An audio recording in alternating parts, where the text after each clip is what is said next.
What's up, you guys? This is John Chacon.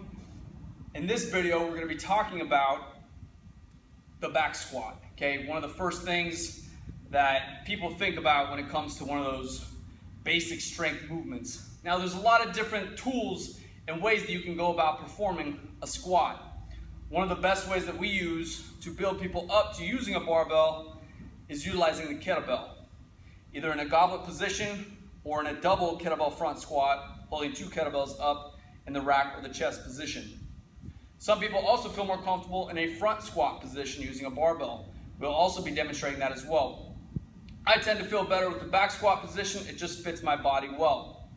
Now, as I'm showing you this, know that there's different variations of even the back squat in and of itself.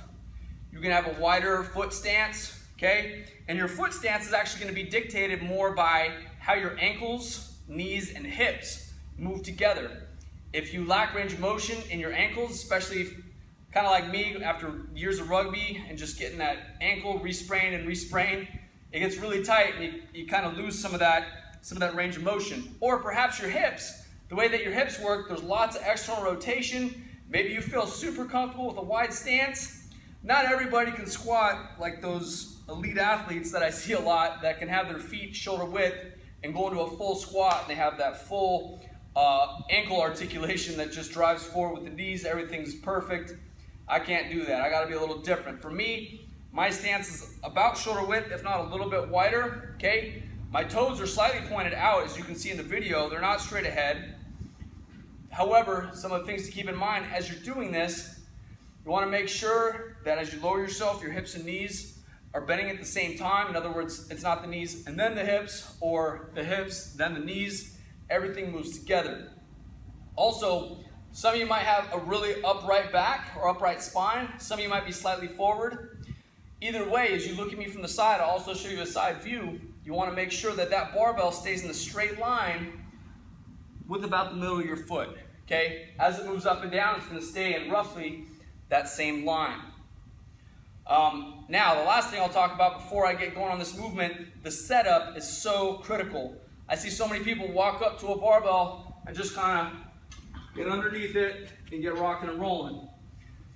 It can work for some people, but especially if you're just learning the movement, set yourself up right. There's so much that's involved in a squat. How the back is positioned, where the barbell is, reference to the back. How you create tension on that bar to make sure it's part of your body.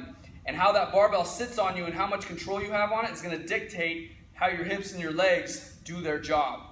So, when I set myself up on the barbell, I'm going to treat it very similar to every single barbell movement that we do. We're always going to put ourselves centered on that bar. So the smooth part, again, is the direct center. From here on out, on the rough part, the smooth, the knurling, if you will, is beyond that. So center myself first. Next, I'm going to use a standard hand position. Some people prefer to have their hands out a little wider, some people in a little closer. I like to start with my hands about a thumb width distance from where the smooth meets the knurling. I'm going to find that position. I'm going to wrap my thumb and fingers around. From here, you'll probably be working with a power rack with some type that has a J-hook.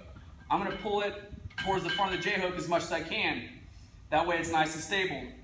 Next, I'm going to place both my feet shoulder width apart, directly underneath that bar. Not out in front of it, not behind it, directly underneath.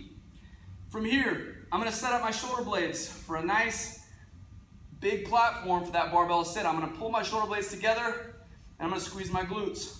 The next thing I'm going to do while I maintain this shoulder blade position, I'm going to take in my belly breath and I'm going to lower myself underneath, keeping those shoulders tight, and I'm going to set that barbell up on this shelf that I've created right above my traps. From here, I'm going to extend my hips and knees to find that back squat position. I'm going to take 2 steps back from the rack. I'm not going to make a big deal out of it, so try to avoid a bunch of little shuffles going back. Just 2 steps. Next, find your squat position. Again, like I said earlier, mine's slightly wider than shoulder width. My toes are slightly pointed out. And I'm going to keep that barbell pulled in nice and tight to my back. You want to make that barbell part of your body. It should not be loose, shouldn't be rolling around, and don't let your wrists tuck underneath. Okay, you're going to have a bad time getting back up. Next, I'm going to take in that deep belly breath we talk about with a lot of our movements. I'm going to stabilize my torso. Next thing I'm going to do, I'm going to simultaneously bend at my knees and hips by spreading the floor with the feet, driving the knees out to the side and the butt slightly back and down. Throughout this motion, I'm also going to maintain upright torso. My heels are going to stay on the ground. I'm going to drive back through. Okay? When I'm done, 2 steps back into the rack. Now I'll try to give you a side view of what you're looking at.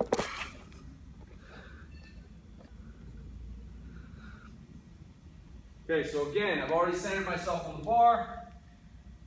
I'm going to find my thumb width distance from the bar, or from the center of the bar, the smooth part. Thumb and fingers wrapped around, nice straight wrists. Feet are shoulder width underneath that bar. I'm going to pull my shoulder blades together, take in my breath. I'm going to lower myself up underneath, and I'm going to pull that bar into my traps. That bar should be right on top of those shoulders. I'm going to extend my knees and hips. Take 2 steps back. Feet a little wider than shoulder width, toes slightly out. When I take in my belly breath, I actually like to start with my hips fully extended. From here, taking my belly breath, I'm going to slowly start banging the knees and hips, driving the knees out, butt back, lowering myself under control, keeping the heels down and flat, and then drive all the way back up.